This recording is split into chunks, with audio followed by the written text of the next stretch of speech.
buenas noches.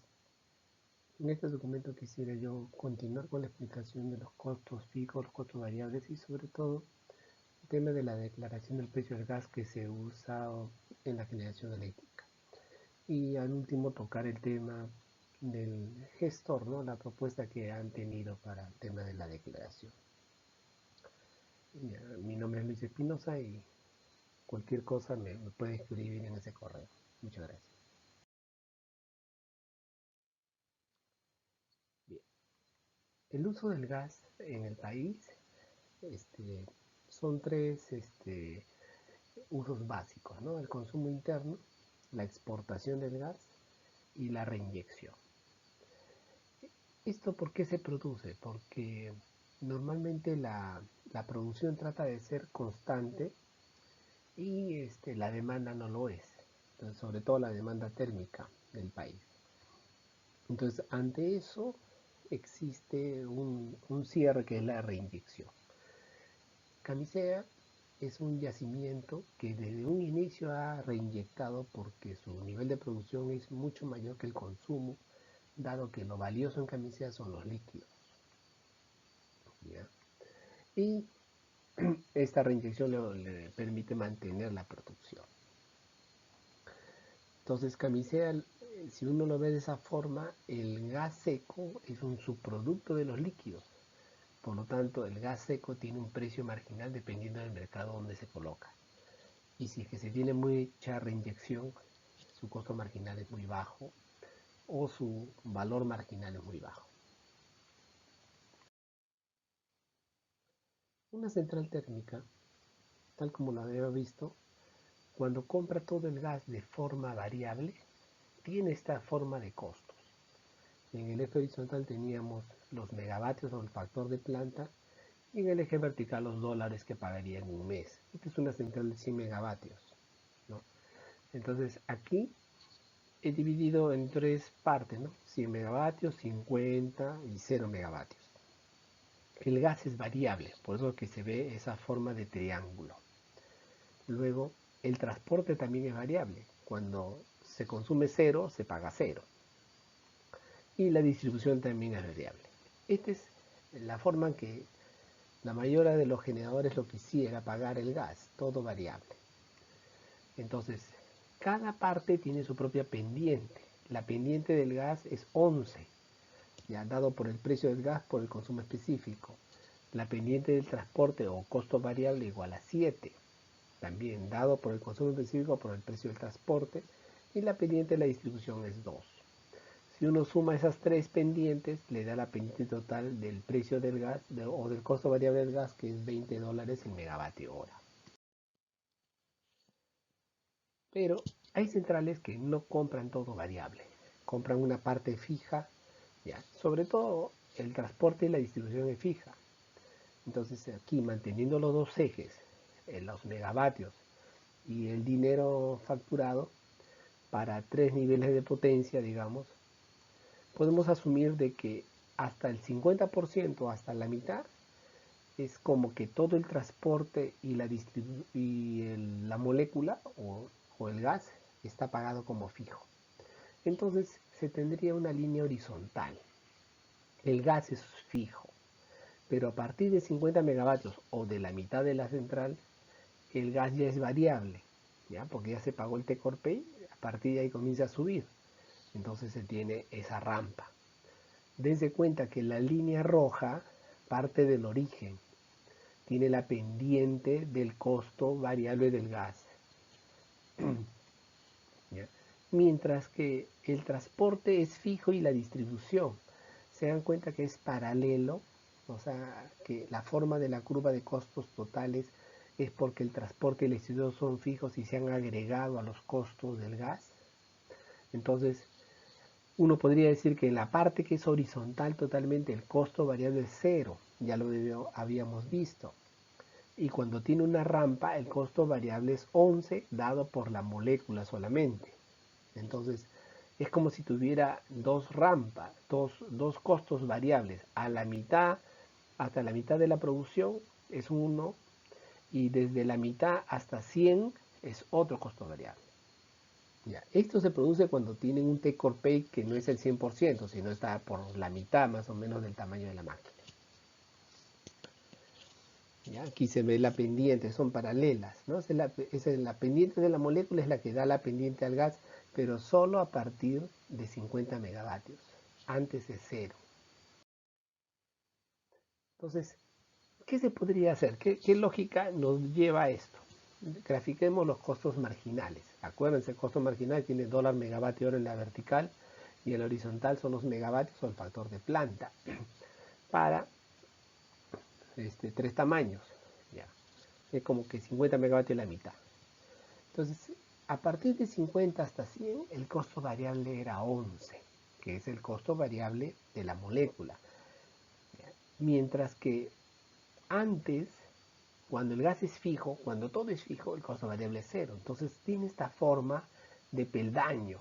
Primero es 0 y luego sube a 11.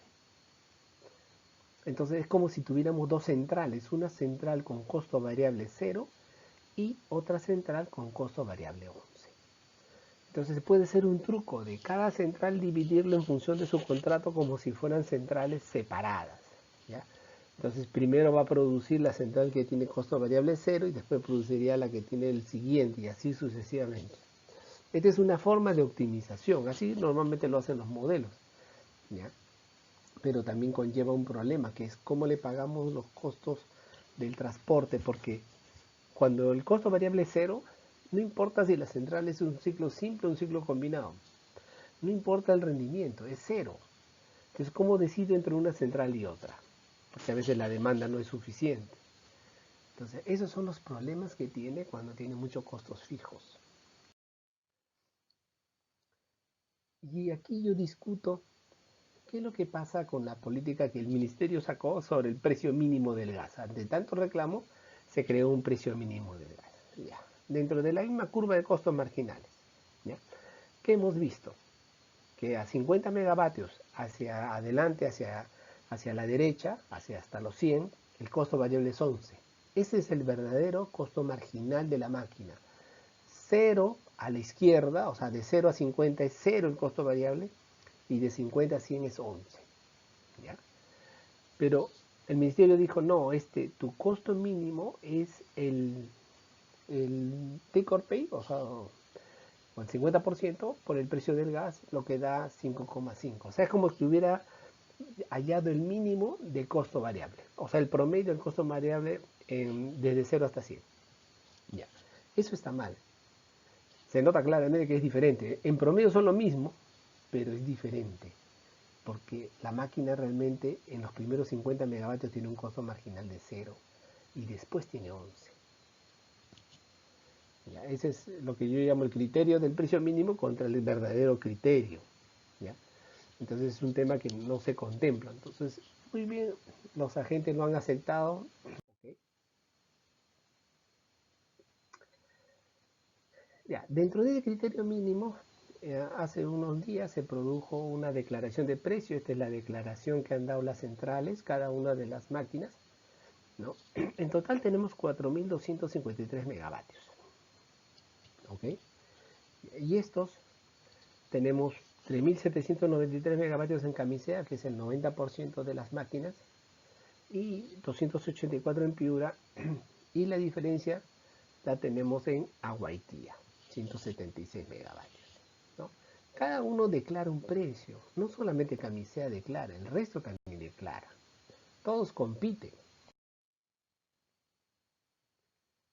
Entonces, con esos costos variables, con esos precios del gas, se determina el costo variable de la central. Aquí tengo los costos variables según los consumos específicos de cada una de las máquinas y agregándole el costo variable no combustible. Ya, si bien acá no está, no se ve muy bien, yo lo voy a hacer una gráfica. Esta gráfica, en el eje horizontal están los megavatios y en el eje vertical está el costo variable.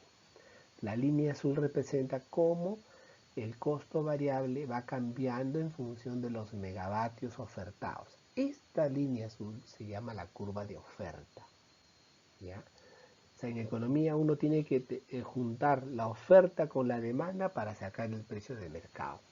Esta es la curva de oferta marginal, la curva que han dado los generadores. Dense cuenta que hasta 3.000 megavatios es casi $10 el megavatio hora. Las primeras máquinas, ¿quiénes son? EPSA Malacas, Malacas es básicamente, son turbinas de gas ciclo simple que están en Piura. Y después vienen los ciclos combinados. Entonces, ¿por qué EPSA está primero? Porque decidió poner un precio bajo para poder competir, ¿no? Y luego vienen otras máquinas. Si bien uno podría decir, no, pero son ciclos simples, lo que tenemos que darnos cuenta es, en el gas, en Piura, ¿qué hacemos con el gas si no lo utilizamos? Se reinyecta, porque ese gas que se saca es asociado al petróleo, asociado a líquidos, se recupera GLP, gasolinas, y luego, ¿qué valor tiene? Costo de oportunidad. Si yo no le diera la opción de que él declarase, ¿qué haría con ese gas? Lo reinyectaría y perdería el país también, porque no tendría un valor, no tendríamos regalías por ese gas.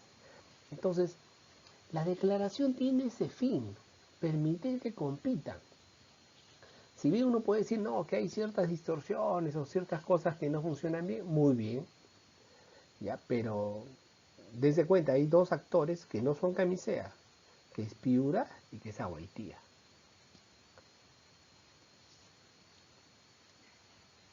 Aquí están los ejes, ¿no? Se ven los ejes.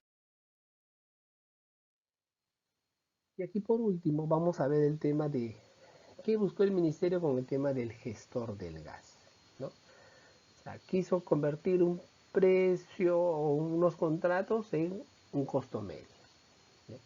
Tenemos los contratos, tenemos la situación actual y tenemos lo que se planteó como gestor en la parte de los precios o del costo. Actualmente los contratos de Camisea tienen una parte de la producción, un tope para la producción, un precio regulado para el transporte y otro para la distribución. La suma de eso da un tope máximo. Ese valor no puede ser superado por ningún actor, ni por los que venden gas, ni transporte. Esos son los topes que aplican Camisea desde un inicio.